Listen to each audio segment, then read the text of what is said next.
Right guys, we have some production and supply details regarding the iPhone 15 series, so let's delve into it. So let's first begin with the display suppliers for the iPhone 15 models. Min Chi Kuo tells us, BOE has beaten Samsung for orders for the upcoming iPhone 15 and 15 Plus, and that means BOE is going to be producing 70% of the displays in the second half of the year for the regular models. Now BOE has had trouble in the past securing orders. They have failed Apple's verification test many times. They've also changed Apple's display spec without telling them for the iPhone 13 series, resulting in a massive issue. So yes, I know many are going to be doubtful about BOE's panels, but if Apple's choosing them again, I'm sure they fixed these issues, and the displays are now on par with Samsung. However, if I'm being honest guys, I think the big reason Apple's giving BOE another chance is because the displays are way cheaper to produce, and so Apple during the recession would like to save some cash on the production of their iPhones. So hopefully because of this compromise, there are no display or production issues with the regular iPhone 15 models. And hey, we have heard about Apple re-strategizing for the 15 series, and so maybe these lower end panels for the regular models is going to result in lower prices. That would be nice if the saving could be passed on to us, but I do have my doubts that Apple's going to be that generous. Now ultimately, BOE producing regular models is not new to them because they did produce smaller portions of iPhone 14 and 13 panels. However, what's new is that in 2024 they could start producing the iPhone 16 Pro panels alongside Samsung and LG. So yes, according to Kuo, BOE could produce 20 to 30% of high-end LTPO displays for the iPhone Pro models, and if they produce that and maintain the 70% market share for the low-end iPhones, they would become Apple's largest supplier of displays. Now that's a massive feat, and that once again confirms to me that Apple's doing this purely to save money and not reduce prices, because I doubt the Pro models will ever see a price decrease, but BOE producing Pro models could increase their profit margins because they're way cheaper than the very expensive Samsung panels Apple currently uses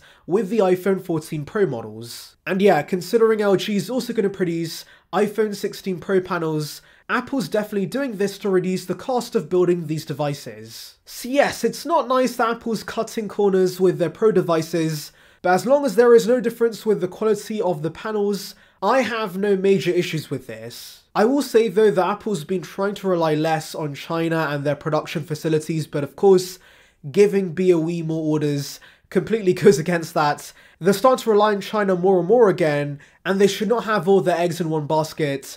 And so ideally Apple should have an equal split of display production from the three suppliers. So yeah, there's that guys. Hopefully BOE has no issues producing the pill cutout, because I remember reading Samsung used more advanced manufacturing techniques to produce the pill cutouts, and so I'm hoping BOE runs into no issues, and the pill cutouts are perfect with the regular iPhone 15 models and the iPhone 16 Pro series. And to be fair, Apple suppliers have now got used to producing iPhone 14 Pro displays, and so they can pass as wisdom over to other suppliers and make sure the quality is perfect. Anyways, let's now move on to production details regarding the iPhone 15 series. So basically, Economic Daily News, who by the way is not a very credible source, so do take this with a grain of salt. But anyways, they say Foxconn has begun the NPI stage for the iPhone 15 series. This stands for New Production Introduction, and this stage is used to identify any problems with the planned production process, as well as a stage where they can refine and streamline the production process. So yes, while a few iPhone 15 models have been hand assembled, the NPI stage has a real production line, and the phones are assembled in the exact same process and equipment they're going to use during mass production. And so yeah, basically this is a test run before they produce millions and millions of iPhones sometime during mid-2023. Now the great thing this year is the fact, while initial production begins in China now, we should see India follow suit within a few weeks, and that's actually a big step up for India because in the past, they've begun production months after China, but now Apple sees India as the main supplier because When Foxconn shut down because of COVID, Apple had major supply issues with the iPhone 14 Pro series, and so they finally realized it's not a good idea to have all your eggs in one basket. We should diversify our supply chain and rely on India's plants more for iPhone 15 production, so that in case China has a lockdown again, we have India to rely on instead. So yeah, this is fantastic news. I'm very happy Apple's doing this.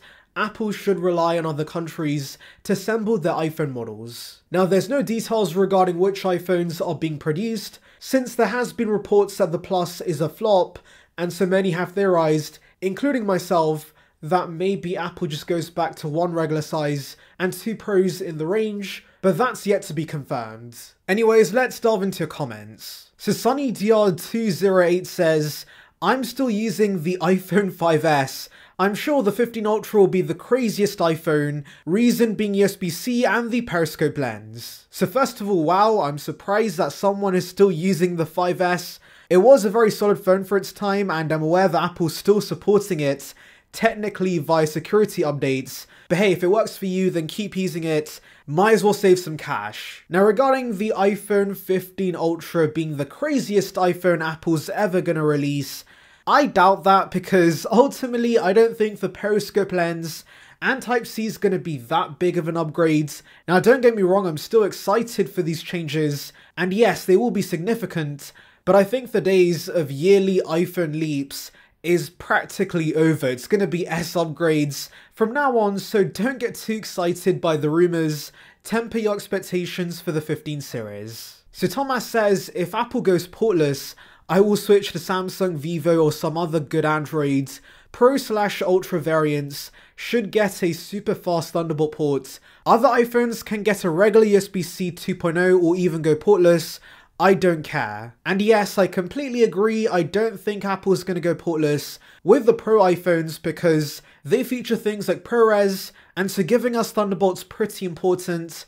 Whereas yes, with the regular models, because those don't have ProRes, they could go portless. So Joe, regarding the news of a curved design returning for the 15 series, says, all I want is flat everything.